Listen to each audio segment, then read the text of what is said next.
Assalamualaikum warahmatullahi wabarakatuh. Waalaikumsalam warahmatullahi wabarakatuh. Tabibun. Ya, Bu.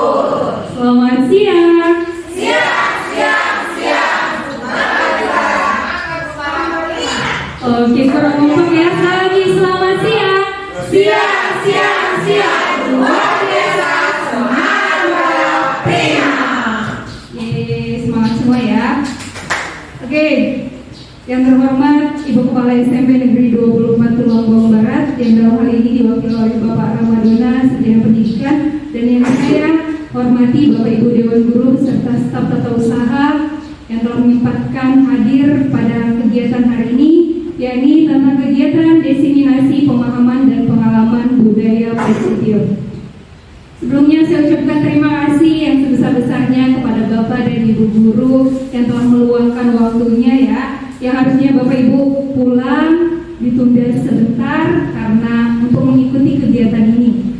Bapak dan Ibu di sini saya ingin menyampaikan bahwasannya di sini saya bukan berlaku so pintar ya atau menggurui Bapak dan Ibu guru, tetapi di sini saya berbagi praktik baik dari apa yang sudah saya dapatkan selama menjadi calon guru penggerak nasional. Nah, kemudian kegiatan ini merupakan kegiatan aksi nyata saya di modul 1.4, yakni tentang budaya positif, di mana di sini kami diinstruksikan untuk menyebarkan budaya positif di sekolah masing-masing. Dengan harapannya budaya positif ini bisa diterapkan di sekolah masing-masing. Seperti itu ya Bapak Ibu. Masih semangat? Semangat. Oke. Bapak Ibu, saya punya speaking. Boleh berdiri? Boleh ya. Oke.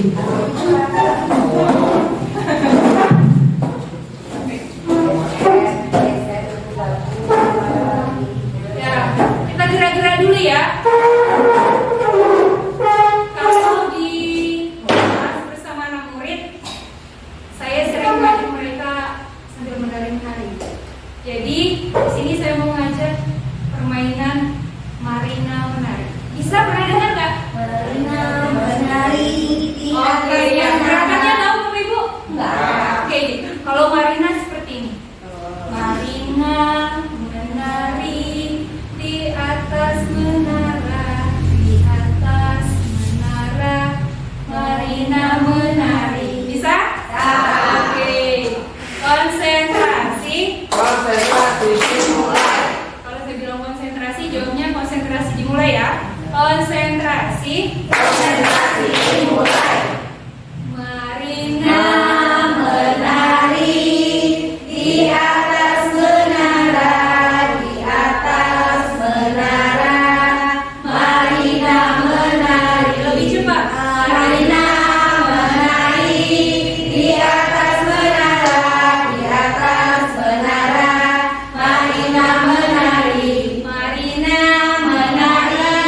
Ayo Marina menari di atas menara, di atas menara.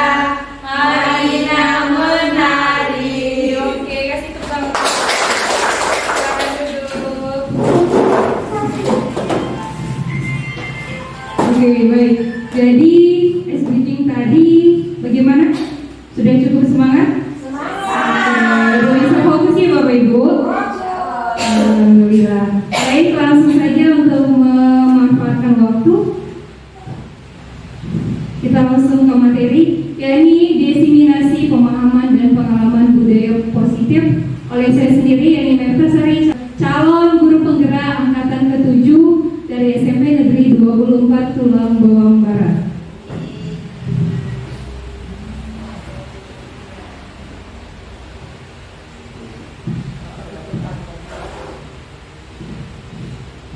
Baik Bapak Ibu, di sini ada konsep inti budaya positif yang akan saya sampaikan. Yang pertama di sini ada perubahan paradigma belajar. Yang kedua disiplin positif. Yang ketiga 5 kebutuhan dasar manusia. Keempat motivasi perilaku manusia. Kelima hukuman, penghargaan, konsekuensi dan restitusi. Keenam posisi kontrol. Ketujuh keyakinan kelas dan ke-8 segitiga restitusi. Jadi ada 8 konsep inti budaya positif yang akan saya sampaikan ya. Oke, kita mulai dari yang pertama. Sebelum kita memasuki konsep inti yang pertama, saya ingin mengingatkan kembali kepada Bapak dan Ibu. Bapak dan Ibu masih ingat itu siapa? Ki Hajar Dewantara. Ada yang tahu Ki Hajar Dewantara itu siapa? Bapak Pendidikan Indonesia. Ya, jadi Bapak Pendidikan Indonesia Ki Hajar Dewantara mengemukakan bahwa tujuan pendidikan itu adalah menuntun segala kodrat yang ada pada anak-anak agar mereka dapat mencapai keselamatan dan kebahagiaan yang setinggi-tingginya, baik sebagai manusia maupun sebagai anggota masyarakat. Oleh sebab itu, pendidikan itu hanya dapat menuntun tumbuh atau hidupnya kekuatan kodrat yang ada pada anak-anak agar dapat memperbaiki lakunya, bukan dasarnya. Kita garis bawahi Bapak Ibu, untuk mencapai keselamatan dan kebahagiaan yang setinggi-tingginya. Ya, Bapak Ki Hajar Dewantara juga mengemukakan bahwa kita sebagai seorang pendidik, sebagai seorang guru itu diibaratkan sebagai seorang petani atau tukang kebun.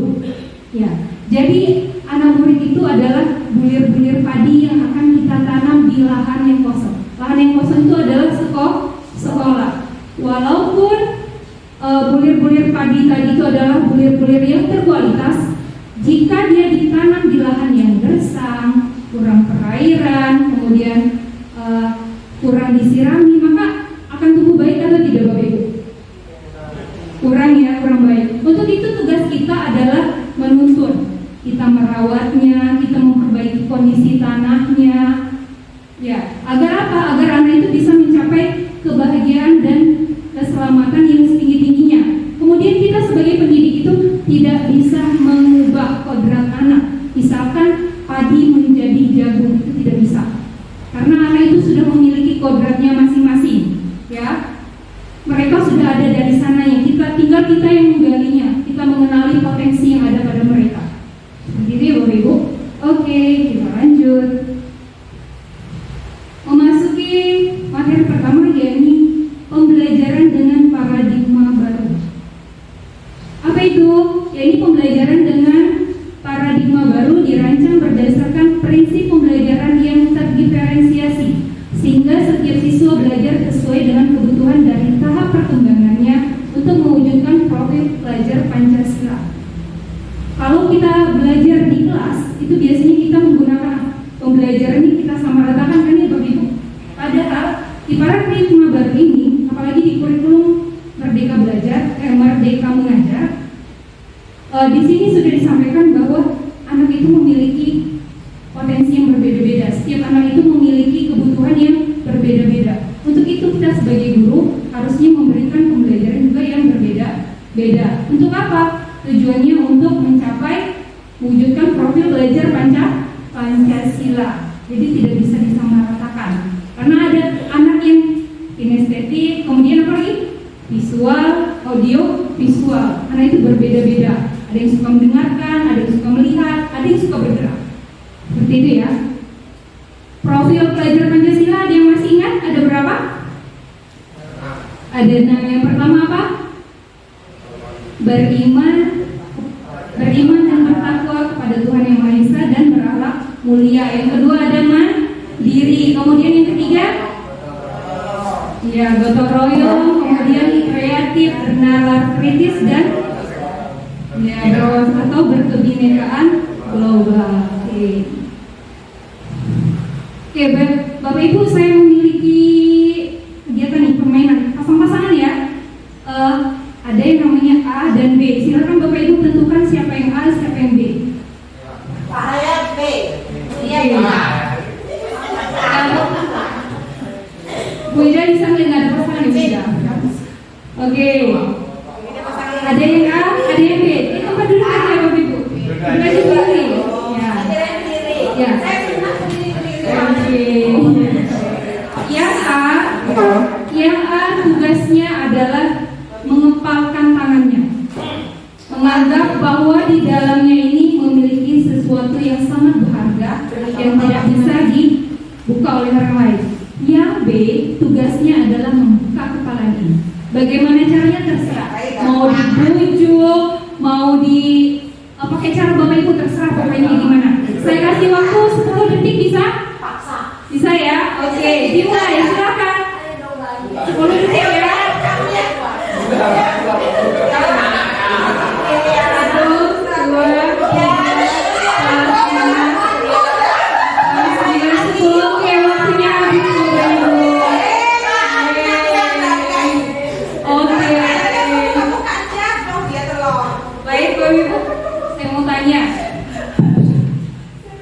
Ada yang dibuka, tangannya ada yang terbuka?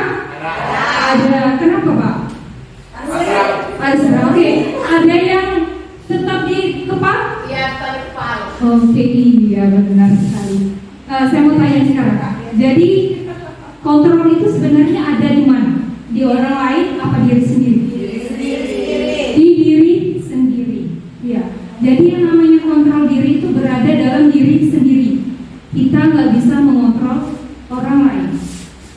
Kecuali kalau orang lain itu membuka diri, dia mau diatur oleh kita nggak apa-apa. Tetapi pada dasarnya kontrol itu ada pada diri kita sendiri, bukan orang lain yang bisa mengontrol ya Bapak Ibu. Oke, jadi teori kontrol di sini bisa kita lihat miskonsepsi tentang makna kontrol. Miskonsepsi maksudnya di sini apa? Ya, salah konsep ya. Kalau miskomunikasi? Oke, ya.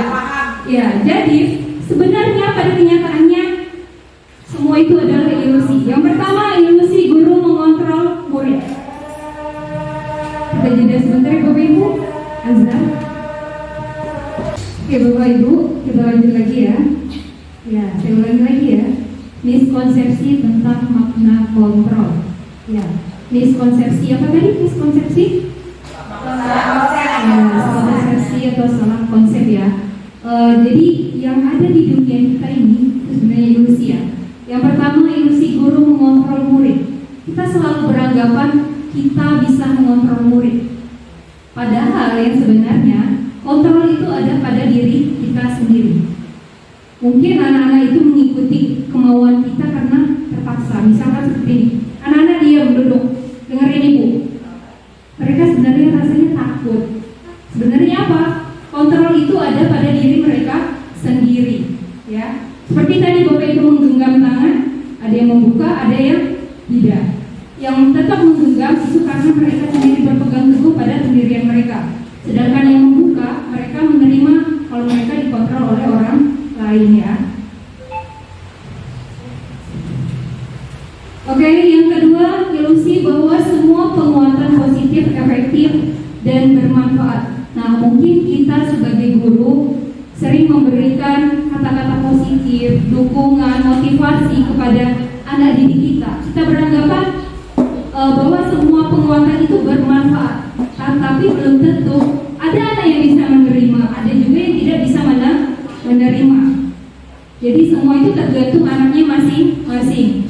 Kemudian yang ketiga, ilusi bahwa kritik dan membuat orang merasa bersalah dapat menguatkan karakter. Iya atau tidak? Kita sering membuat anak itu merasa bersalah supaya mereka bisa mendengarkan. Kenyataannya tidak juga ya. Kita hanya membuat mereka bagaimana ya karakter mereka itu. Mereka beranggapan bahwa mereka itu adalah orang yang gagal. Yang ada mereka malah beranggapan seperti itu. Saya ini salah, ya lagi-lagi saya yang salah. Ya Bu, saya salah. Kita menanamkan rasa gagal kepada mereka. Kemudian yang keempat, ilusi bahwa orang dewasa memiliki hak untuk memaksa. Iya atau tidak? Iya, karena kita lebih dewasa, lebih tua dari anak-anak. Jadi kita ini beranggapan bahwa kita ini memiliki hak untuk mengontrol mereka. Padahal kontrol itu datangnya dari mana Bapak Ibu? Dari diri mereka sendiri. Seperti itu ya. Oke, lanjut. Nah, untuk mengubah pandangan stimulus respon ke pendekatan teori kontrol, maka seperti ini Bapak Ibu. Ini yang terjadi realita yang di samping stimulus respon, sedangkan teori kontrol yang sesungguhnya yang warna kuning ya. Yang pertama, realitas atau kebutuhan kita itu sama. Sebenarnya di teori kontrol apa? Realitas kebutuhan kita berbeda. Antara satu dengan anak yang lain berbeda. Kebutuhan anak dengan kebutuhan kita juga berbeda. Yang kedua, semua orang sebenarnya teori kontrol, setiap orang memiliki gambaran yang berbeda. Iya, orang memiliki gambaran yang berbeda-beda ya. Kemudian yang ketiga, kita mencoba mengubah orang agar berpandangan sama dengan kita. Yang di teori kontrol, kita berusaha memahami pandangan orang lain tentang dunia. Jadi kita tidak bisa menyamakan pendapat mereka dengan pendapat kita. Yang keempat, perilaku buruk dilihat sebagai suatu kesalahan, iya atau tidak? Jadi kalau anak itu melakukan kesalahan, kita anggap itu udah buruk, ya. Yang sebenarnya semua perilaku itu pasti memiliki tujuan. Pasti ada yang ingin dituju mereka. Mungkin ada kebutuhannya yang tidak terpenuhi, ya. Kemudian orang lain bisa mengontrol saya, yang sebenarnya Anda tidak bisa mengontrol orang lain. Kemudian selanjutnya, pemaksaan ada pada saat bujukan gagal, ya. Setelah Bapak Ibu awalnya bujukan rayuan manis, lama-lama kesel kan, ujung-ujungnya maksa kan. Yang sebenarnya kolaborasi dan konsensus untuk menciptakan pilihan-pilihan baru. Jadi harusnya kita itu berkolaborasi, kemudian berkomunikasi untuk memecahkan masalah, ya. Dan yang terakhir, model berpikir menang kalah. Jadi ketika anak-anak sudah melakukan hal yang negatif, kita beranggapan ketika kita menasihati mereka, kita adalah yang menang, mereka itu selalu kalah karena mereka melakukan perbuatan negatif. Padahal yang sebenarnya adalah model berpikir menang-menang. Ketika anak-anak melakukan kegiatan yang buruk, harusnya apa? Kita harus memotivasi mereka agar mereka apa?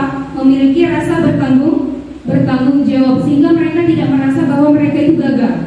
Jadi konsepnya berpikir menang ya. Oke. Selanjutnya, Bapak Ibu ada yang ingin saya tanyakan? Bu Anis tahu apa itu disiplin? Pernah dengar kata disiplin Bapak Ibu? Pernah, sering. Jadi apa itu disiplin? Menurut Bapak Ibu disiplin itu apa? Patuh, kemudian apa? Kalau yang sehari-hari apa? Tepat waktu, terus apa lagi? Bertanggung jawab dengan semua aturan yang sudah dibuat. Iya, bertanggung jawab ya. Benar semua Bapak Ibu. Oke, kita lihat. Di sini disiplin positif. Dalam budaya kita, makna kata disiplin dimaknai menjadi sesuatu yang dilakukan seseorang pada orang lain untuk mendapatkan kepatuhan. Benar ya kata Ibu tadi? Kemudian kita cenderung menghubungkan kata disiplin dengan ketidaknyamanan. Benar atau tidak? Kalau ada anak yang terlambat, kamu ini telat terus dihukum, ya kan? Jadi itu merasa tidak nyaman untuk anak-anak ya. Oke. Kemudian ada lagi anak tidak mengerjakan PR, nggak pernah ngerjain PR, dihukum ya. Jadinya tidak nyaman.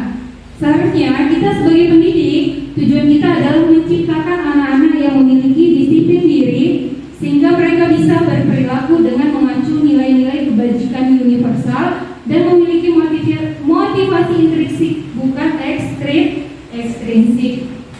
Jadi kita di sini apa? Tujuan kita menciptakan anak-anak itu agar memiliki apa? Disiplin diri yang datangnya dari dalam diri. Ya, ini tentang kebajikan universal. Nilai-nilai kebajikan itu adalah nilai-nilai positif. Contohnya seperti apa? Saling menghormati, peduli, empati, apa lagi? Simpati. Nah, itu adalah nilai-nilai kebajikan.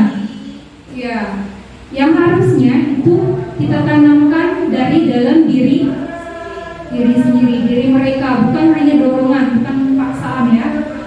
Kemudian selanjutnya, disiplin positif merupakan salah satu cara penerapan disiplin yang bertujuan untuk menumbuhkan kesadaran serta memberdayakan anak-anak untuk melakukan sesuatu tanpa sogokan, ancaman maupun hukuman. Jadi kegiatan ini, disiplin positif yang ini yang harus kita terapkan, bukan karena dihukum, bukan karena diberi hadiah, tetapi harus dari dalam diri sendiri. Oke. Terkait disiplin positif ya Bapak Ibu. Jadi di sini ada 5 kebutuhan dasar manusia yang mendasari manusia itu melakukan sesuatu.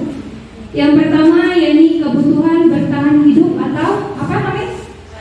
Survival ya Pak? Ya oke. Kemudian yang kedua kasih sayang dan rasa diterima. Yang ketiga penguasaan. Keempat kebebasan dan kelima kesenangan. Yang pertama kebutuhan bertahan hidup atau berhubungan dengan fisik ya. Contohnya apa? Makan, badan sehat, tidur, aman dan nyaman. Kalau misalkan Bapak Ibu mengajar di ruangan, ada yang tidur, itu tandanya apa? Ada kebutuhan mereka yang tidak terpenuhi. Salah satunya yakni kebutuhan bertahan hidup. Kurang tidur mungkin ya. Kalau orang kurang makan juga biasanya apa ya Bapak Ibu? Ya, berarti ada kebutuhannya yang tidak terpenuhi. Kemudian kasih sayang dan rasa diterima.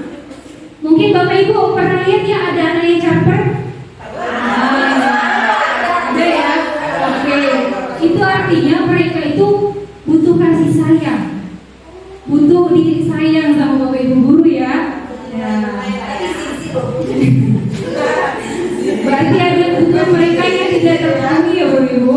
Oke, selanjutnya penguasaan. Mungkin ada anak yang kayak preman di kelas, ada yang ingin berkuasa, ya, ada ya. Iya. Adanya pengakuan atas kemampuan, ingin dihormati, ingin dianggap berharga, ya. Jadi ada anak-anak yang inginnya dihormati, dianggap berharga. Oke, selanjutnya kebebasan. Kebutuhan akan pilihan, suka mencoba hal-hal baru. Anak-anak itu nggak suka dikekang, Bapak Ibu. Mereka itu bebas. Sama seperti kita juga bebas ya. Kita suka kebebasan, nggak suka diatur-atur. Ya kan? Ya. Nah. Kemudian yang terakhir kesenangan. Kebutuhan untuk merasa senang. Bapak Ibu butuh nggak nih kesenangan? Ada yang suka bermain, ada yang suka tertawa, ada yang suka bersenda gurau. Piknik butuh nggak Bapak Ibu? Iya. Tidur juga butuh. Oke Bapak Ibu. Jadi jika anak-anak melakukan hal yang buruk, itu artinya ada 5 kebutuhan dasar mereka yang tidak terpenuhi. Mungkin banyak anak-anak yang melakukan hal-hal negatif. Bapak Ibu harus bisa minta, oh iya ini ngantuk, mungkin semalam begadang, jadi dia kurang tidur. Wajar, tanyain ya Bapak Ibu. Jangan langsung dimarah, mungkin ya. Oke, selanjutnya 3 motivasi perilaku manusia. Apa itu motivasi? Motivasi merupakan dorongan yang timbul pada diri seseorang secara sadar atau tidak sadar untuk melakukan suatu tindakan dengan tujuan tertentu.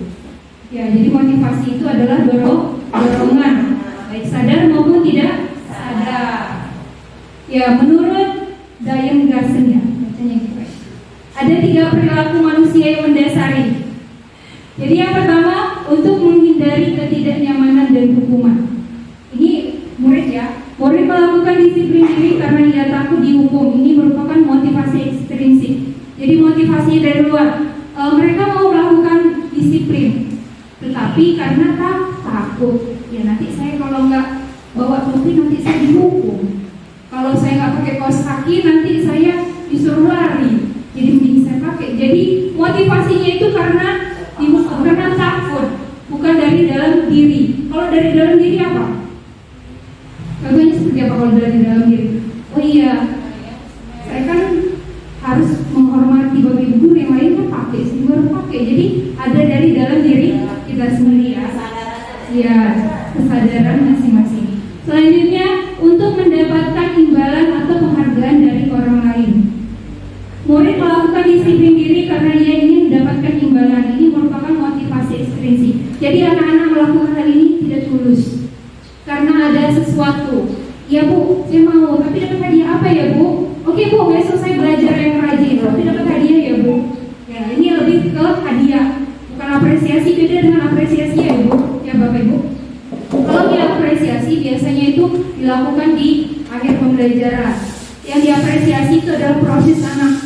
Ya, misalkan kita memberi tepuk, oke kita beri tepuk tangan untuk kita semua. Nah itu termasuk apresiasi. Terima kasih ya nak, hari ini kamu sudah mau berusaha lebih baik, kamu sudah mengerjakan PR walaupun sebelumnya dia tidak pernah mengerjakan PR. Jadi kita mengapresiasi usaha mereka. bukan memberi hadiah ya. Kalau memberi hadiah nanti kita ngasih hadiah terus kan. Oke. Untuk yang ketiga, untuk menjadi orang yang mereka inginkan dengan mempercayai nilai-nilai kebajikan diri sendiri. Nah, ini yang harus kita terapkan. Jadi murid melakukan disiplin diri karena sadar akan nilai kebajikan dirinya. Ini merupakan motivasi intrinsik. Misalkan nih, Bapak Ibu tepat waktu. Belajar tepat waktu kenapa Pak? Karena ada motivasi dari dalam diri. Apa karena apa Pak? Karena belum ada istri. Oh, kenapa Pak? Iya, karena ada dalam diri. Karena tepat waktu itu sangat penting ya. Kita harus menghargai waktu. Gitu. Bukan karena tepat waktu, kenapa? Karena saya takut biar saya dipuji sama bokep saya, bukan karena itu ya. Tetapi untuk menghargai waktu ya. Oke. Selanjutnya konsep disiplin dengan identitas gagal. Itu ada dua Bapak Ibu.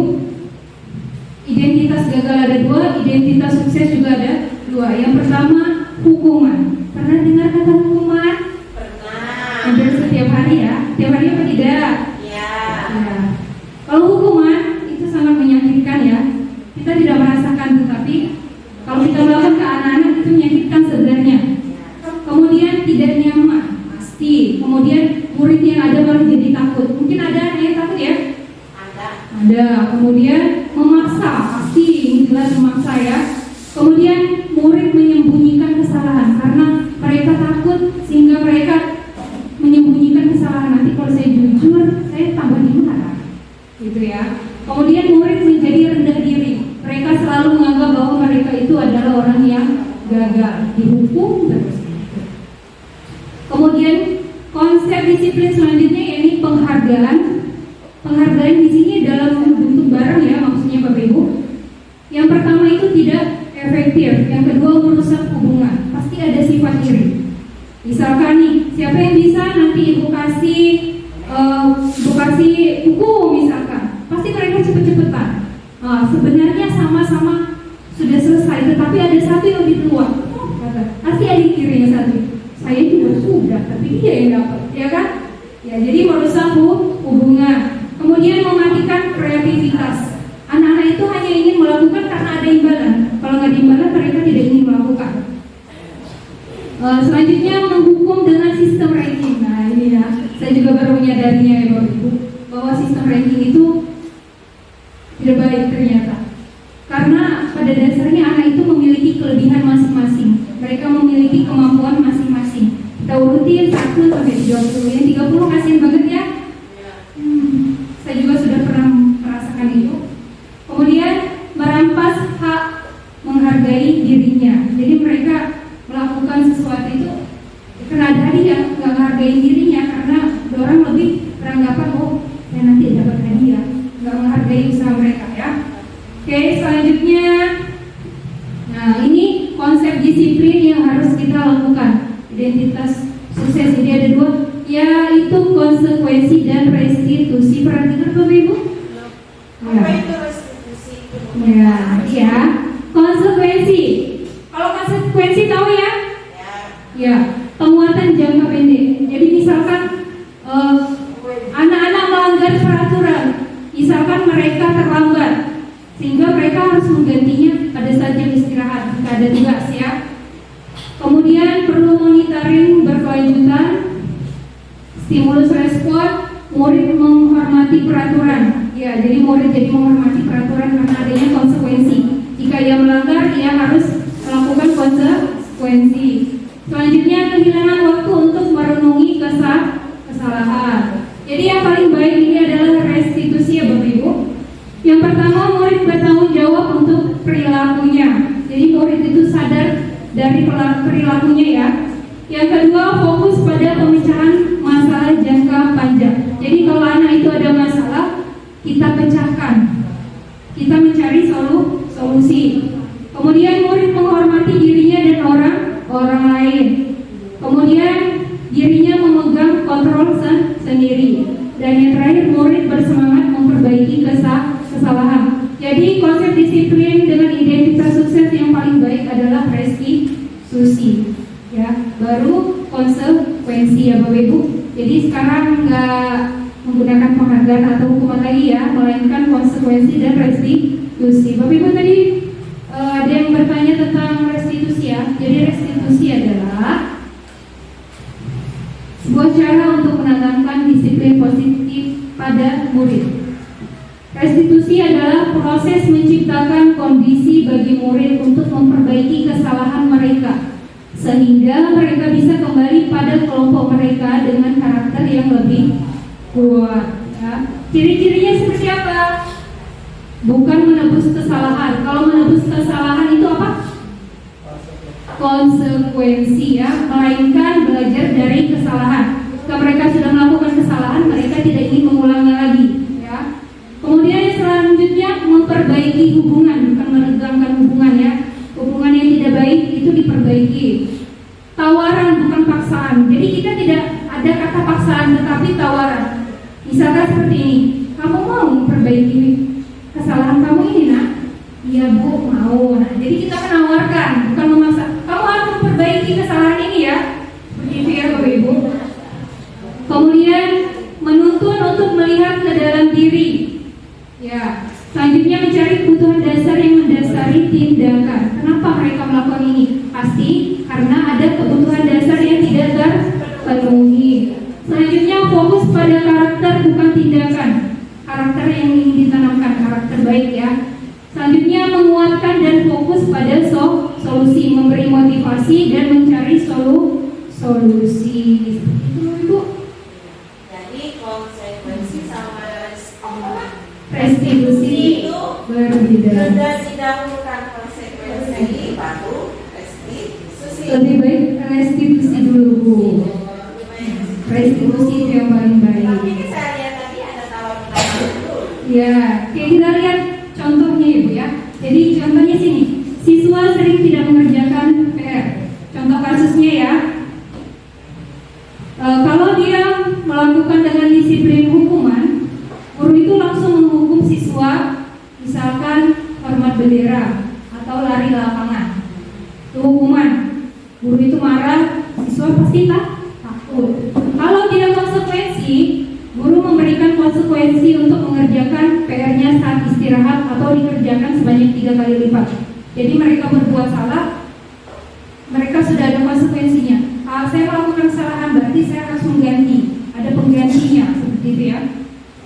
Guru tegas dan siswa menghormati peraturan. Kalau restitusi, guru menanyakan keyakinan kelas dirinya dan membantu siswa menyelesaikan masalah. Jadi kita tanyakan dulu, kamu kenapa nak? Ada apa? Ditanya baik-baik dulu ya Bapak Ibu. Kalau anak-anak itu terus seperti itu, ya itu kan tugas kita harus sabar. Ya harus sabar ya.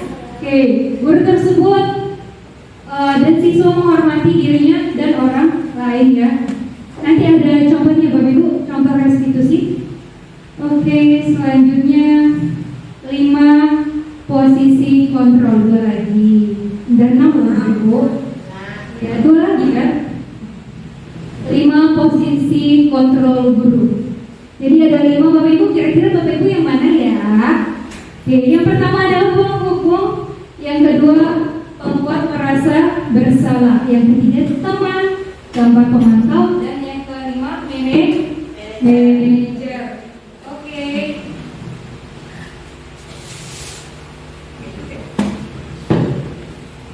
Oke, contoh kasusnya ya, siswa tidak memakai atribut saat upacara bendera.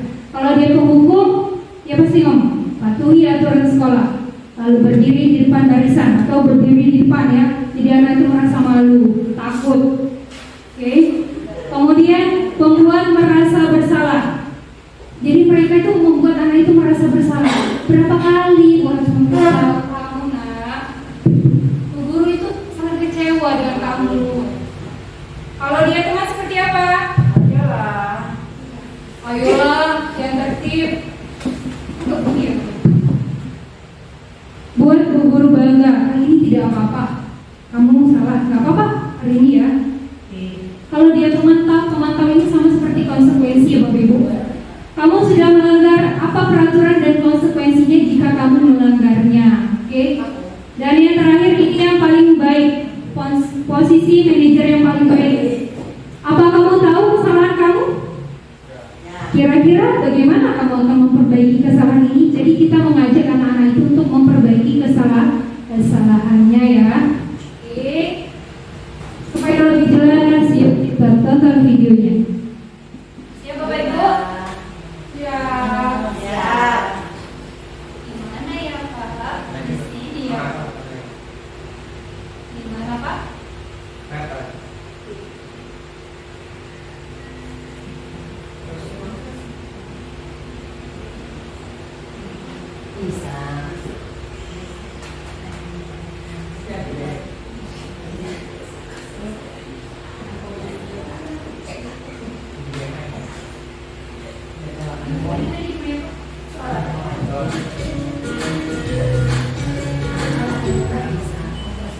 Sama ya dan Bapak dalam penerapan disiplin positif Bapak Ibu, silakan kita masuk program ya. bahkan adalah 5 posisi kontrol.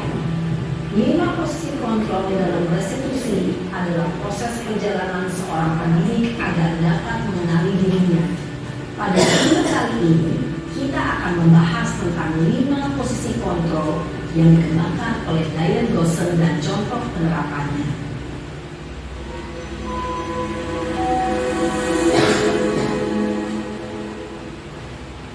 Lima posisi kontrol itu adalah 1. Posisi penghukum. 2. Posisi pembuat merasa bersalah. 3. Posisi teman. 4. Posisi pemantau atau monitor. Dan 5. Posisi manajer. Untuk lebih memahami kelima posisi tersebut, mari kita saksikan kasus Naren yang terlambat hadir 20 menit di sekolah dan melihat bagaimana kelima posisi kontrol dalam menghadapi masalah tersebut.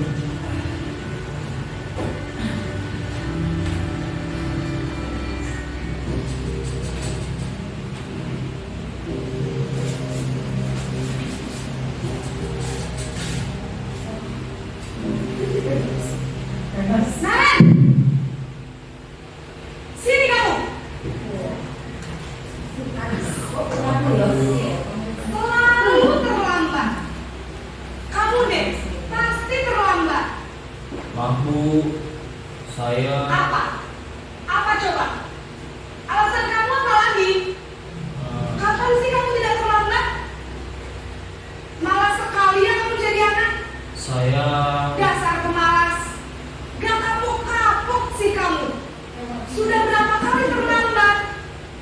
Sana, kamu keliling lapangan basket 2 kali. kenapa saya harus keliling lapangan basket Bu? Kenapa? Kamu melawan ibu. Berani-beraninya jawab. Sudah terlambat, masih berani jawab pula. Sekarang, keliling lapangan basket 5 kali sekalian. Biar kapok. Cepat. Pergi sana ke lapangan basket. Posisi penghukum biasanya berbicara dengan nada tinggi, menghati, menunjuk-nunjuk, menyakiti, dan menyindir. Hukuman bisa berupa fisik maupun psikis. Ibu dan bapak guru hebat.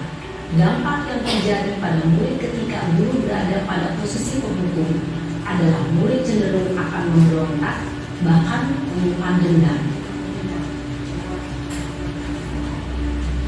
Iya, gurunya gak disukai murid ya tadi. Salah satunya juga.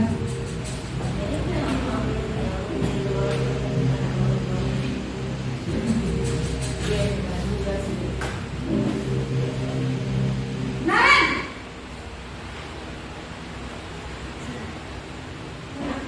Selamat pagi Bu. Naren, kamu kenapa terlambat lagi, nak? Ya Tuhan, Naren, kamu senang ya bikin ibu susah ya? Kalau kamu terlambat lagi, nanti ibu yang ditegur bapak kepala sekolah, nak. Disangka ibu tidak bisa membina kamu. Duh, gimana ini? Maaf Bu, Duh, Gusti Naren, kamu suka ya kalau ibu tegur bapak kepala sekolah? Terus, sekarang ibu harus tulis apa ini di buku absen?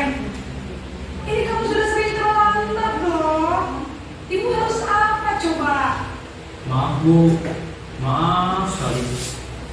Ya sudah, lain kali jangan bikin ibu susah lagi ya nak ya. Ibu tidak akan kuat lagi kalau kamu begini terus. Bisa jantungan kalau ibu tegur bapak kepala sekolah. Sana cepat kelas. Maaf ya Bu, maaf sekali. Posisi membuat rasa bersalah berbicara dengan nada tenang, cenderung lembut. Namun kata-kata yang diutarakan membuat murid merasa menjadi orang yang gagal, memandang buruk dirinya sendiri, merasa tidak berharga, dan tidak sanggup membahagiakan orang lain. Ketika guru mengambil posisi pembuat rasa bersalah, murid akan menganggap dirinya yang bersalah dan ia akan menyimpan emosi negatif tersebut di dalam dirinya.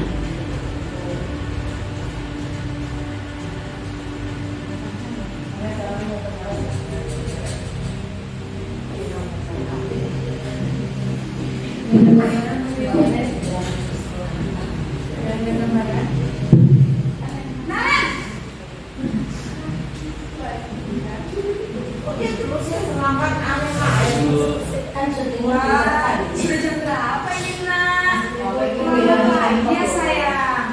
Iya Bu, habis Bu saya Ada Bu, ngomongin saya Bu. Kamu malah nyalakan ibu kamu. Kamu bukannya anak yang larinya paling kencang. Kok terlambat sih? Iya Bu, saya memang terlambat bangun tadi. Jadi biarpun saya lari kencang, tetap gak kekejar Bu. Ya sudah sana. Nanti lain kali larinya lebih kencang lagi ya. Biar gak terlambat lagi. Bikin seneng ibu. Demi ibu. Bisa kan? Bisa lah Bu. Ya sudah sana masuk kelas. Ibu beresin urusan absen kamu. Kamu ini ada-ada saja. Dalam posisi teman, guru berbicara dengan nada suara ramah, akrab, cenderung bersenda gurau untuk menjaga suasana tetap santai. Murid akan merasa senang, aman, dan akrab dengan guru. Identitas yang tercipta adalah identitas sukses atau berhasil. Namun, perlu diingat, karena ini masih dorongan eksternal, maka ada faktor ketergantungan dari murid kepada orang tertentu. Ya, ada faktor ketergantungan ya Bapak Ibu. Sehingga di lain waktu murid bisa berperilaku baik, namun hanya pada orang-orang tertentu saja. Ya, kalau murid kita biasanya apa? Takut apa gimana? Hanya pada orang-orang tertentu dia merasa ketergantungan ya.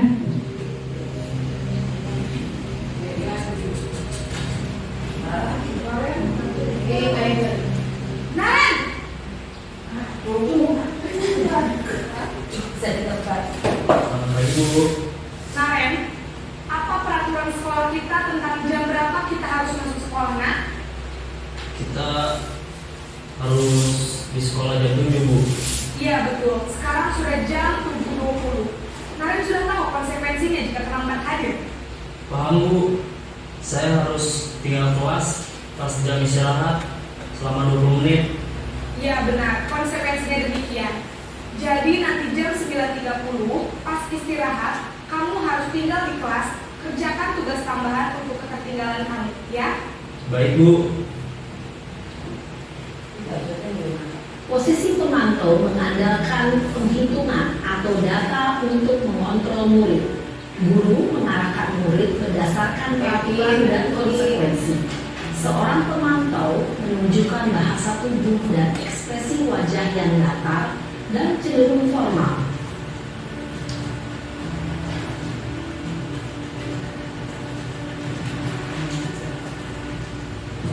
Di posisi kontrol yang paling bagus ini.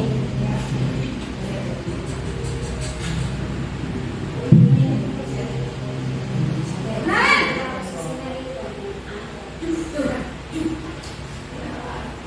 Selamat pagi Bu. Selamat pagi Naren. Maaf Bu, saya terlambat. Iya, sekolah masuknya jam 7, sekarang sudah jam 7.20. Jadi sekarang bagaimana ini Naren? Maaf Bu, saya lupa setel alarm saya semalam. Baiklah, menurut kamu, keyakinan sekolah yang mana yang perlu kamu tingkatkan? Keyakinan sekolah di sini maksudnya Dan apa? orang lain mungkin Yang positif ya. Setuju. Jadi, Kata-kata positif misalkan saling menghormati, disiplin. Iya Bu, saya meyakininya. apakah Naren bersedia memperbaiki masalah keterlambatan ini? Bersedia Bu. Bagaimana kamu akan perbaiki masalah keterlambatan Ya, ini? dia memberikan tawaran ya Bapak Ibu. Jadi tidak memaksa. Saya akan coba untuk tidak lupa menyetel alarm saya Bu. Baik, kalau Naren lupa menyetel alarm di rumah, ada orang yang kira-kira bisa bantu mengingatkan tidak? Ada Bu, kakak saya, Kak Emma. Ada lagi selain Kak Emma? Selain Kak Emma, Baik, jadi yang mengingatkan Naren adalah Kak Emma dan ibu kamu ya. Kira-kira akan mulai setel alarm kapan nih Naren? Setelah pulang sekolah, akan segera saya lakukan. Baik, jadi Naren akan setel alarm untuk bangun besok pagi dan akan diingatkan oleh kakak dan ibunda Naren ya. Ada lagi yang mungkin perlu dilakukan Naren agar tidak terlambat bangun lagi? Tidak ada, Bu. Baik Naren, terima kasih untuk kerjasama kamu. Sekarang kamu perlu kembali ke kelas untuk belajar. Baik, Bu. Terima kasih. Ya. Posisi manajer adalah posisi kontrol yang disarankan untuk membimbing murid memiliki sikap disiplin yang positif, yaitu murid yang mandiri, bertanggung jawab, dan dapat memecahkan masalah. Tujuan dari posisi ini adalah agar murid dapat berefleksi atas tindakannya. Guru akan dengan tulus memberikan pertanyaan-pertanyaan bermakna, sehingga membuat murid dapat belajar dari kesalahannya dan mencari sebuah solusi untuk menyelesaikannya. Ibu dan Bapak guru hebat, setelah mengamati adegan kelima posisi kontrol tadi, kira-kira posisi mana yang paling ideal? Posisi mana yang dapat menunjang motivasi? Posisi manajer. Posisi manajer. Posisi ini memang posisi ideal yang ingin dituju setiap pendidik. Pada posisi inilah guru dapat menerapkan disiplin positif yang berpihak pada murid, yang memerdekakan murid. Perjalanan seorang pendidik tentunya tidak mudah untuk sampai pada posisi seorang manajer. Namun, tujuan kita pasti, yaitu menciptakan murid-murid yang mandiri, merdeka, dan bertanggung jawab.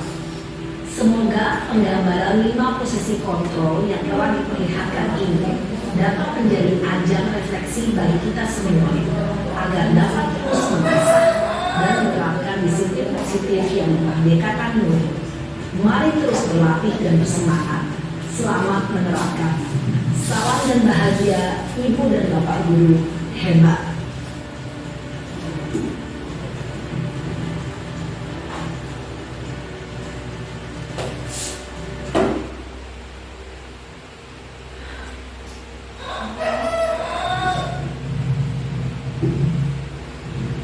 Baik Bapak Ibu, bagaimana setelah menonton video tadi? Sudah ada gambaran? Kira-kira Bapak Ibu selama ini posisi kontrolnya di mana ya? Campur aduk ya. Oke. Kalau ada yang menghukum, kemudian membuat merasa bersalah, pemantau teman, sekarang sudah bisa belajar untuk menjadi posisi kontrol sebagai manajer. Gak mudah memang, tetapi kita terus belajar. Harus belajar untuk mencapai itu semua yang itu. Mulai dari kapan nih kira-kira kita belajar? Mulai dari hari ini ya. Oke. Supaya tidak lupa bagaimana caranya? Saling mengingatkan. Baik, kita ke materi selanjutnya ya, yakni keyakinan kelas. Bapak Ibu ada yang tahu keyakinan itu apa?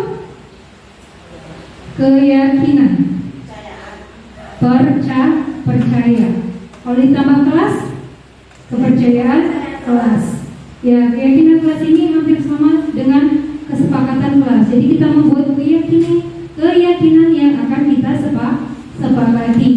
Mengapa keyakinan kelas? Mengapa tidak peraturan kelas saja? Oke, karena kita di sini mencari keyakinan yang akan kita percayai ya, bukan tentang peraturan.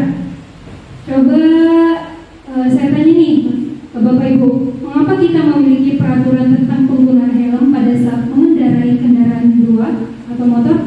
Kira-kira untuk apa kita pakai helm Bapak Ibu? Melindungi ke kepala atau untuk menjaga untuk keselamatan ya. Kemudian yang kedua, mengapa kita memiliki peraturan tentang penggunaan masker dan mencuci tangan setiap saat? Untuk apa? Untuk kesehatan. Nah, nilai keselamatan dan kesehatan itu merupakan sesuatu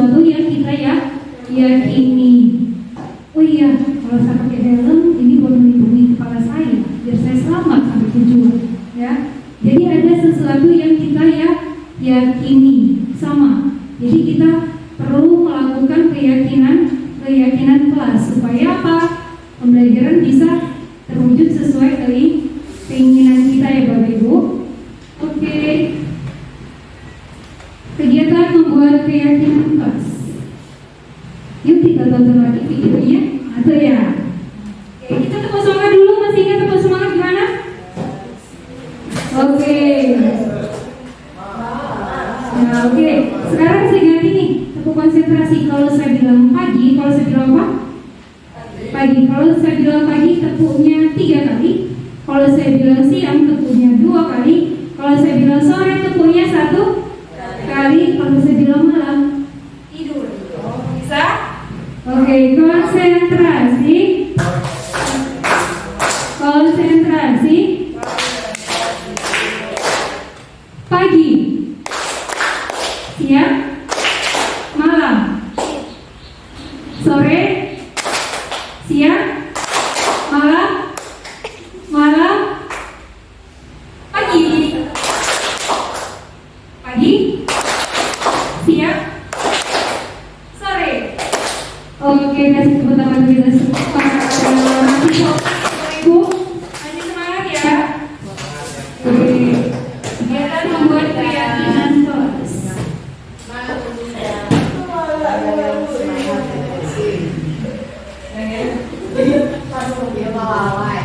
Baik, Bu.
Jadi kita beri Kira-kira selama ini kelas India yang kalian gambarkan itu sudah terwujud atau belum? Mari mulai kita mari sama-sama kita membayangkan kelas India yang kalian itu ya seperti apa sih? Coba bertanya berikutnya lah. Saya apa tanya ini? Ini berbagai rapi.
ya. Berdasarkannya yang ada lemahnya. Silakan anak-anak menuliskan satu chat yang jelas yang kalian ini dan yang kalian anggap perlu untuk ini. Gunakan kata-kata positif, hindari kata-kata negatif seperti kata barang, tidak, udah. Gunakan kata-kata baik. Silakan.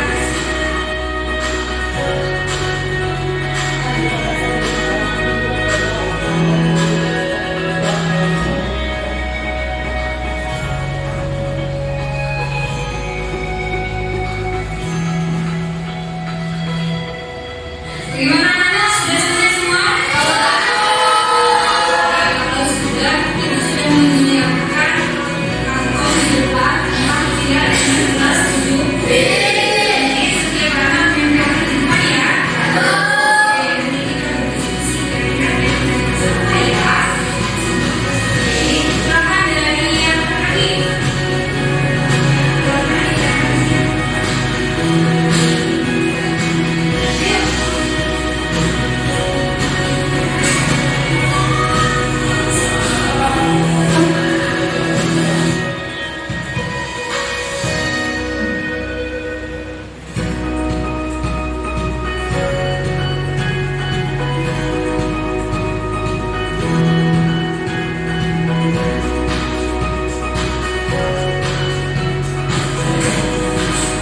Sudah anak? Ibu baca ya. Berkata sopan dengan guru dan teman. Kira-kira perlu nggak?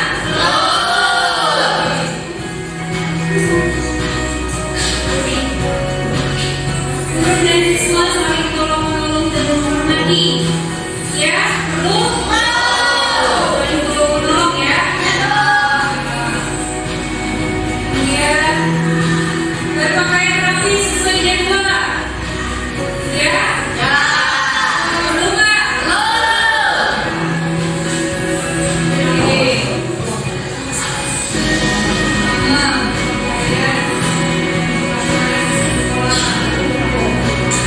Senjata kebersihan perlu?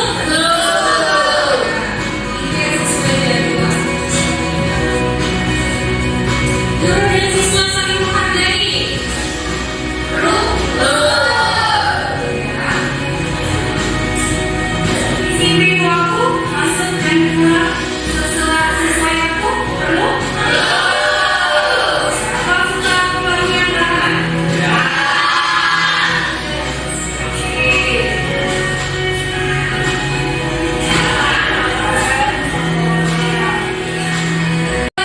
Guru dan siswa saling tolong-menolong dan menghormati. Kemudian berpakaian rapi sesuai jadwal. Kemudian menjaga kebersihan. Ini sesuai jadwal juga ya. Lalu di sini guru dan siswa saling menghargai. Tidak liar, tidak galak di sini ya. Iya, ditulis. Kemudian siswa juga tidak saling membuli ya. Intinya guru dan siswa saling menolong, menghormati dan menghargai. Lalu di sini yang terakhir disiplin waktu saat pulang dan masuk kelas. Bisa disepakati? Baik anak-anak, jika keinginan kelas ini kalian sepakati, maka perlu kita tanda tangani tidak? Biar lebih kuat ya, biar kita saling mengingat dengan mulai dari itu. Ikut tanda tangani, berarti keyakinan kelas ini kita sepakat. Nanti setiap mana kita langsung bawa pena, kalian tulis tanda tangan dan nama kalian ya di sini. Ketika bapak dari guru masuk sini juga kalian ada tanda tangan. Ya, semua guru dan siswa menyepakati keyakinan kelas. Jadi dulu ya.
Oke, baik Bapak Ibu.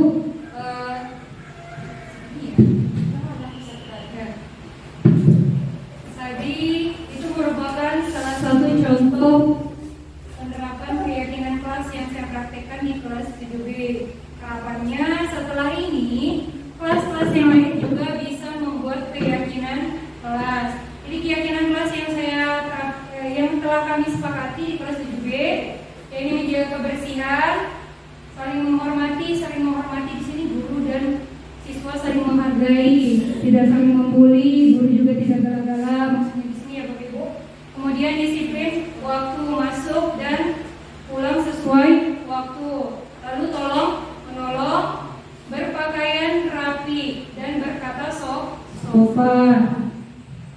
Ya, bagaimana pembentukan keyakinan kelas tadi? Seperti yang sudah Bapak Ibu lihat tadi, lebih abstrak dari peraturan. Jadi keyakinan itu adalah yang mereka inginkan, yang lebih konkret ya. Kemudian yang kedua, sedikit saja agar mudah diingat. Jadi nggak perlu banyak-banyak dari 1 sampai 30, nggak usah, anak-anak susah mengingatnya. Jadi 6, 7 atau 8 saja sudah cukup. Tetapi pernyataannya universal yang umum. Jadi di dalamnya itu sudah mengandung berbagai nilai-nilai kebajikan ya yang mereka yakini. Dibuat dalam bentuk kata positif, maksudnya kata-katanya positif, hindari kata-kata negatif seperti dilarang, kemudian jangan atau tidak. Selanjutnya sesuai kondisi kelas dan sekolah agar mudah diterapkan. Jadi kita sesuaikan dengan kebutuhan sekolah. Jangan berharap yang tinggi-tinggi kalau seandainya sekolahnya nggak bisa ya. Dan yang terakhir, semua warga kelas dilibatkan dalam pembuatan keyakinan kelas. Jadi di sini semuanya wajib mengeluarkan pendapat. Jadi pendapat itu bukan hanya dari kita guru, tetapi dari semua siswa. Seperti tadi misalkan kita memberikan kertas lalu ditempel. Kalau perlu ditanda tangani agar guru dan siswa meyakini keyakinan kelas sehingga pembelajaran yang diinginkan itu dapat terwujud. Yang pertama kali kita tanya, kelas impian anak-anak itu seperti apa sih? Mungkin selama ini kelas yang mereka dambakan itu tidak sesuai yang mereka inginkan. Jadi harapannya di sini Bapak Ibu wali kelas yang lain bisa membuat keyakinan kelas ya Bapak Ibu. Ya, bisa? Bisa. Terakhir nih, segitiga restitusi. Sama seperti tadi. Jadi segitiga restitusi itu ada 3 langkah-langkah ya. Yang pertama menstabilkan identitas, yang kedua validasi tindakan yang salah, dan yang ketiga menanyakan keyakinan. Oke, saya kasih satu video lagi ya daripada saya ngomong terlalu dengan itu ya.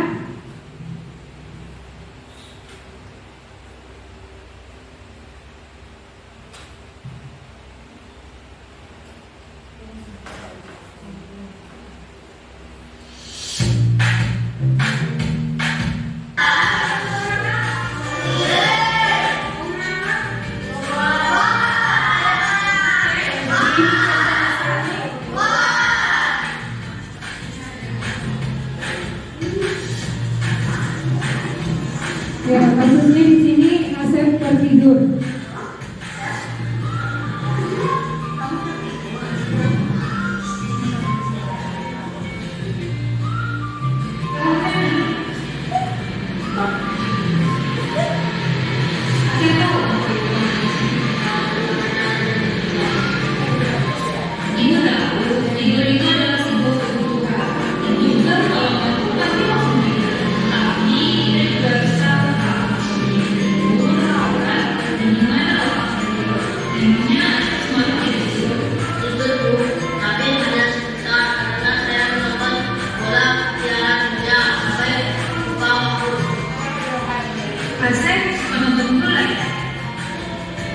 Ya dulu saya sangat suka.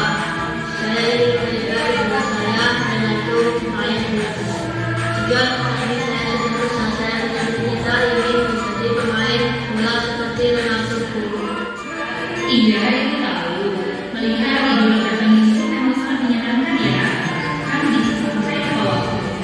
Tapi apa saya tahu bisa sukses saat idola bertandingnya dalam keputusan salah atau tidak? Salah dulu, saya tidak mendengarkan itu saat itu sedang menjelaskan tentang Tadi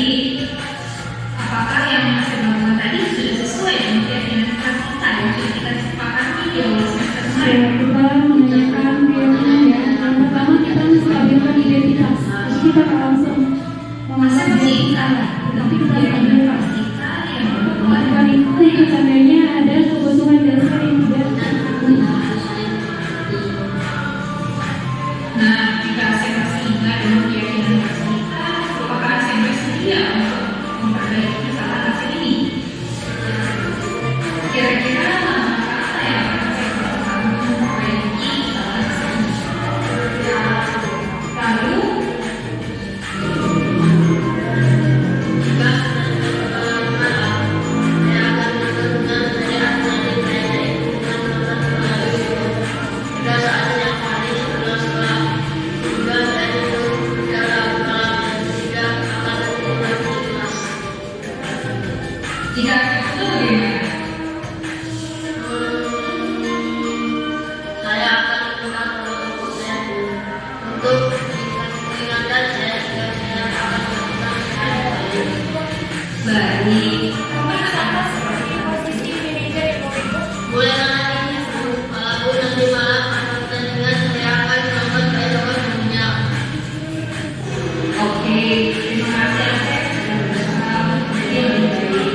Doakan semoga cerita Asep menjadi imajinas seperti yang lalu tercapai ya. Nanti terima kasih. Silakan kembali ke kelas ya.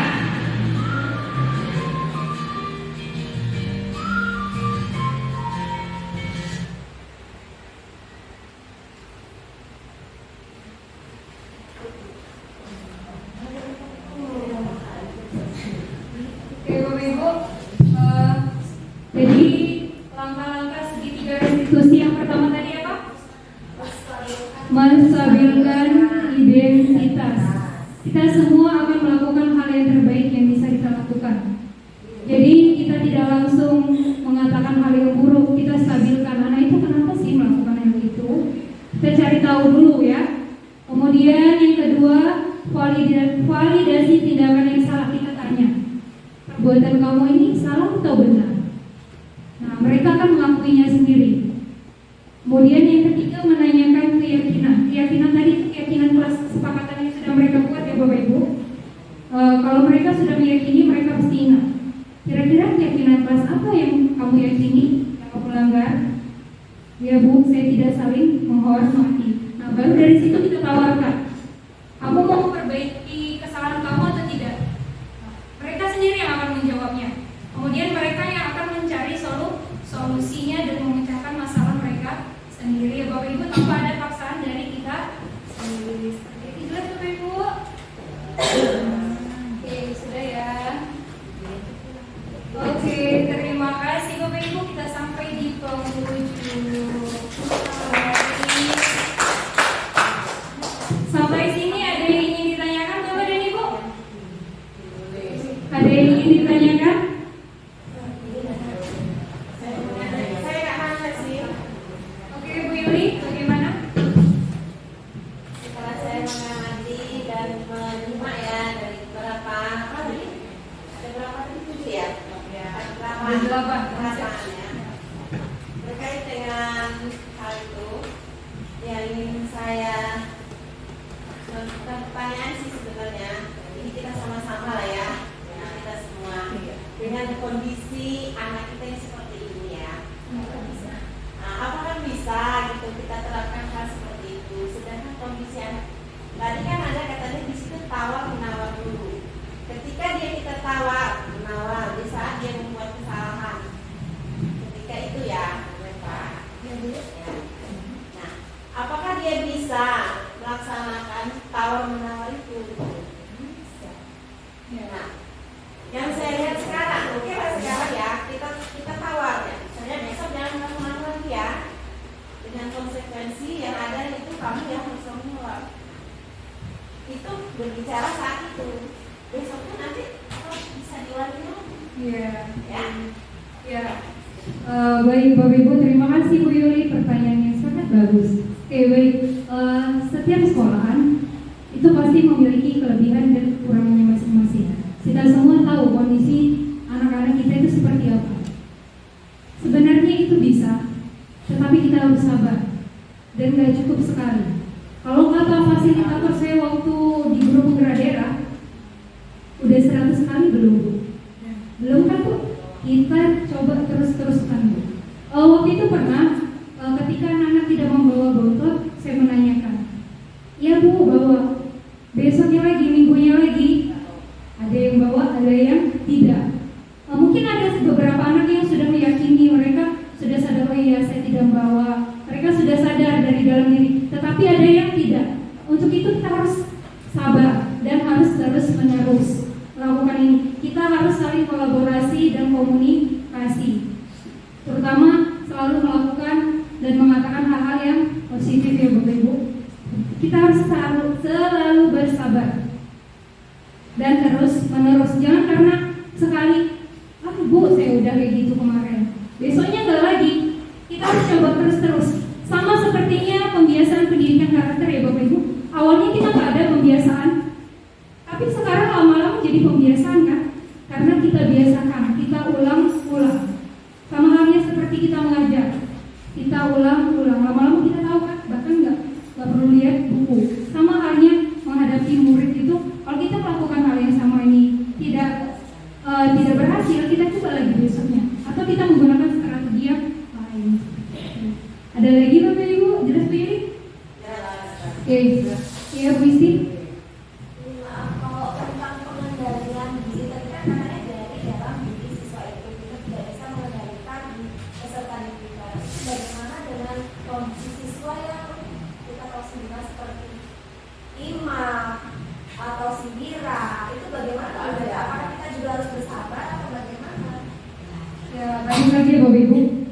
Posisi kontrol itu ada pada diri anak itu sendiri. Kita tuh nggak bisa kontrol mereka.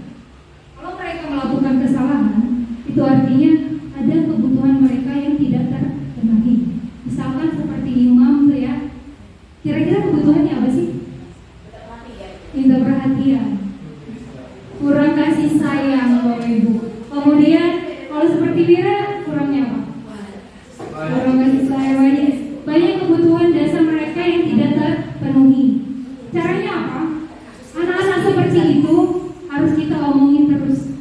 Maksudnya kita katakan dengan kata-kata positif. Kalau kita terus mengatakan kamu lagi, jadi mereka itu udah kayaknya udah kebal. Mereka selalu menganggap, ya pasti saya terus yang kena marah. Jadi mereka sudah menganggap kalau mereka itu gagal. Tujuan kita kan bukan menganggap mereka itu gagal, tapi kita motivasi. Pernah kemarin saya ngomong, kamu kalau ngerjain PR itu kamu kelihatan ganteng. Coba kalau kamu itu diam gitu. Kamu kalau diam di kelas itu kayaknya gimana gitu, enak banget lihatnya. Diam, tiba-tiba diam gitu anak-anaknya. Berarti mereka itu butuh bahasa-bahasa yang baik. Kalau kita diam kamu ya, kita nggak bisa ngontrol mereka karena yang bisa mengontrol diri itu mereka sendiri. Kalaupun mereka itu diam, belum tentu di hati mereka itu mereka menyakiti kita. Itu ya Bu. Jelas? Ada lagi Bu Ida mau nanya? Nggak ada Bu. Bu Desi? Bu Kom? Ya silakan Bu Kom. Berkaitan dengan kesepakatan tadi ya. Terus apa ya? Kasih sayang intinya ya. Ya. Kayaknya ada murid baru diperhatikan, disayang, malah menyalahgunakan kasih sayang dan kepercayaan itu, sehingga yang tadinya itu anak-anak itu udah mulai disiplin, mulai rapi, itu jadi kembali lagi ke semula. Contohnya seperti kemarin, si anak baru ini sebenarnya dirangkul, diperhatikan karena memang ada catatan khusus ya untuk dia itu. Kok malah menyalahgunakan dengan dalih kata bukom yang terlambat itu harus kojam, dan itu sudah ada yang dikorban. Terus kayak gitu kayak mana caranya tadinya? Itu membawa nama orang. Sementara saya sendiri nggak pernah ada kata-kata seperti itu. Artinya kan anak itu menyalahgunakan apa yang kita kasih ke dia gitu. Bahkan di luar kelas juga seperti itu. Sehingganya muncul anggapan bahwa anak itu ternyata hanya main-main selama ini gitu. Jadi merusak keyakinan, merusak kasih sayang, bahkan merusak kepercayaan saya sendiri sebagai wali kelasnya. Kemarin itu ya mungkin spontan saja, untuk belajar itu 2 jam saya sampaikan semua keluhan kawan-kawan, keluhan anak-anak kelas yang lain, dengan tidak menyebut nama. Jadi saya sampaikan secara umum. Akhirnya Pak, Ibu kecewa dengan adanya seperti ini.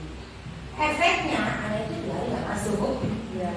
Alasannya sakit, entah itu sakit beneran atau nggak tahu kan, nggak ada pemberitahuan secara resmi. Nah hal seperti itu apa merusak dengan 8 apa itu tadi ya? 8 apa tadi yang disebut waktu? 8 disiplin positif ya. 8 disiplin itu melanggar hal itu enggak? Jadi terima kasih Bu. Jadi yang Ibu lakukan ke anak baru ya, mungkin karena Ibu terlihat terlalu perhatian ke dia Bu. Jadi dia menganggap Ibu itu teman saya. Jadi Ibu posisi kontrolnya seperti teman. Jadi dia menganggap tergantung sama Ibu, kalau saya kena marah ada bukti gitu. Jadi dia mungkin memanfaatkan itu. Seharusnya itu Ibu luruskan. Ibu jangan mengatakan di depan semua anak. Mungkin walaupun Ibu tidak menyebutkan namanya, tetapi mungkin anak-anak yang lain itu sudah mengerti. Sehingga nanti timbul masalah lagi. Anak-anak dulu kan itu pasti itu yang diomongin. Sebaiknya Ibu bicara sama dia di tempat yang lain, jangan di depan kelas. Kenapa seperti ini? Ibu luruskan masalahnya apa, seperti segitiga restitusi tadi. Ya Ibu tahu kamu seperti ini. Tapi kan Ibu tidak pernah melakukan seperti ini. Kira-kira pokoknya masalahnya itu dia sendiri yang bisa memecahkan masalahnya. Ibu tawarkan kepada dia. Bagaimana caranya? Apakah mau diulangi lagi? Jadi nggak ada paksaan dari kita. Itu juga memang ada rencana, sebelum rencananya hari ini. Tapi hari ini ada pemberitahuan dari orang tuanya bahwa anaknya sakit, gimana? Iya, jadi dia nggak masuk gitu kan? Ada berbagai kemungkinan kan? Entah itu beneran sakit atau dia merasa malu. Gitu. Baik, ada lagi Bapak Ibu? Udah cukup ya, udah capek ya kelihatannya. Oke, baik. Bapak Ibu, sekali lagi saya ucapkan terima kasih kepada Bapak Ibu yang sudah meluangkan waktunya hari ini. Terima kasih. Sudah hampir 1 jam lebih ya kita di sini. Semoga apa yang saya sampaikan ini bermanfaat. Kemudian bisa kita terapkan di sekolah. Apa yang disampaikan yang tadinya kita menjadi penghukum, kemudian menjadi manajer yang tadinya nggak ada keyakinan kelas, kita menjadi ada keyakinan kelas. Jadi untuk mendisiplinkan anak itu menggunakan apa tadi? Posisi manajer. Terima kasih Bapak Ibu, semoga bisa menjadi guru yang tergerak dan menggerakkan, saling bekerja sama, saling berkoordinasi, saling bergandingan tangan untuk mencapai sekolah yang memiliki budaya positif. Demikian dari saya, mohon maaf apabila ada kesalahan dan kepada Allah saya mohon ampun. Akhir kata saya akhiri, wassalamualaikum warahmatullahi wabarakatuh.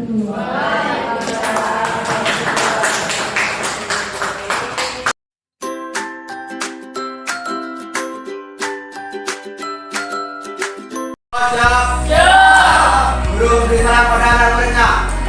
Assalamualaikum warahmatullahi wabarakatuh.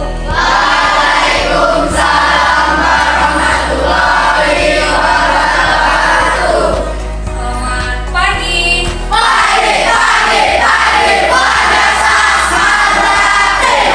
Lebih pun. Sehat juga.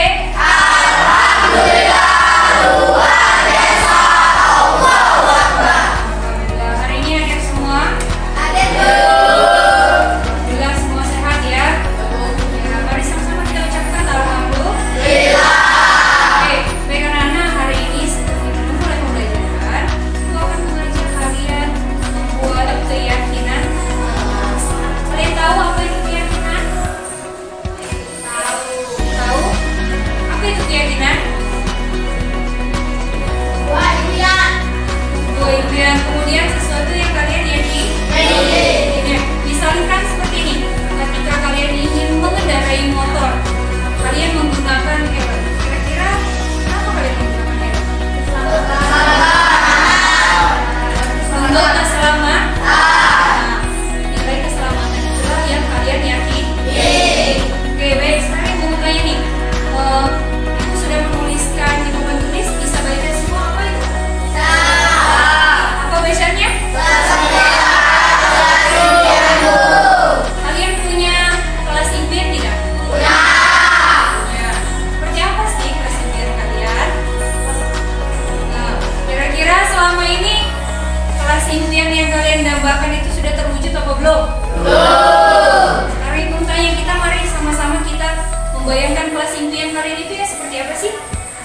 Coba ibu tanya siapa yang mau jawab? Asep, kasih impian kamu seperti apa? Kamu punya impian? Siswanya berpakaian rapi. Oke, yang lain? Saling tolong menolong. Rasanya wangi dan bersih. Ada lagi nggak? Yang perempuan punya cita-cita nggak? Punya impian? Guru dan siswa saling kenapa gurunya galak di sini? Oh, jadi kalian gak suka guru yang galak? Sukanya guru yang kayak gimana? Oke, baik. Kalau begitu, untuk mencapai kelas impian ini kita memerlukan apa? Iya, keyakinan kelas yang kita sepakati.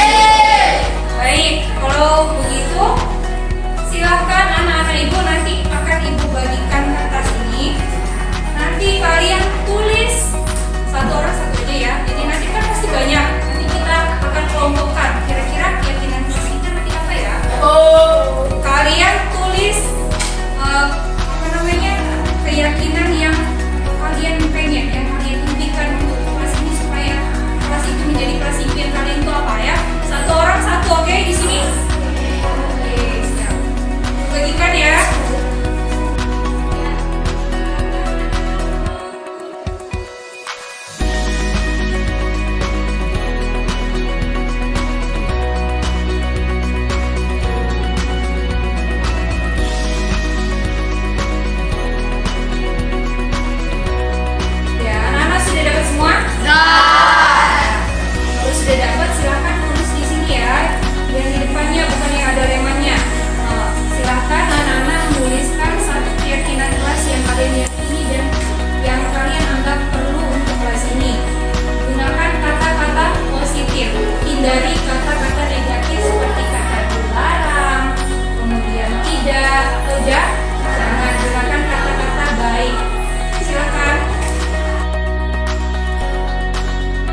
masuk kelas.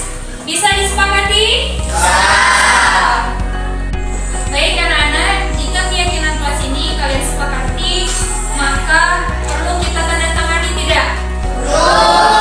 Biar lebih kuat ya, biar kita saling mengingatkan. Dimulai dari ibu tanda tangani, berarti keyakinan kelas ini kita sepakati. Nanti setiap anak juga maju membawa pena, kalian tulis tanda tangan dan nama kalian ya di sini.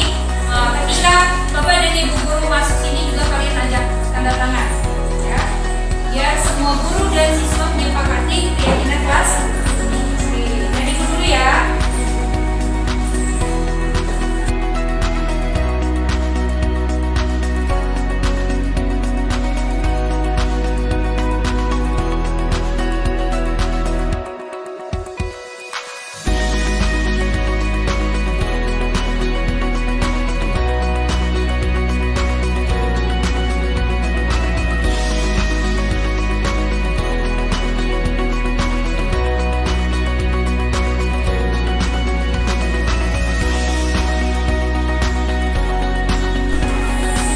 Sudah tanda tangan semua? Oke, baik. Kalau sudah, silakan keyakinan kelas ini kalian terapkan setiap harinya ya. Kalau ada yang lupa, saling mengingatkan ya. Seperti itu ya, anak-anak. Oke, kalau sudah, mari kita melanjutkan pembelajaran selanjutnya. Bukan ucapkan terima kasih kepada kalian yang sudah mau membuat keyakinan kelas. Semoga keyakinan kelas ini bisa terus kita lakukan setiap harinya. Semoga kelas impian yang kalian impikan itu akan terwujud. Baik, kita lanjutkan materi selanjutnya ya. Silakan anak-anak buka bab 2.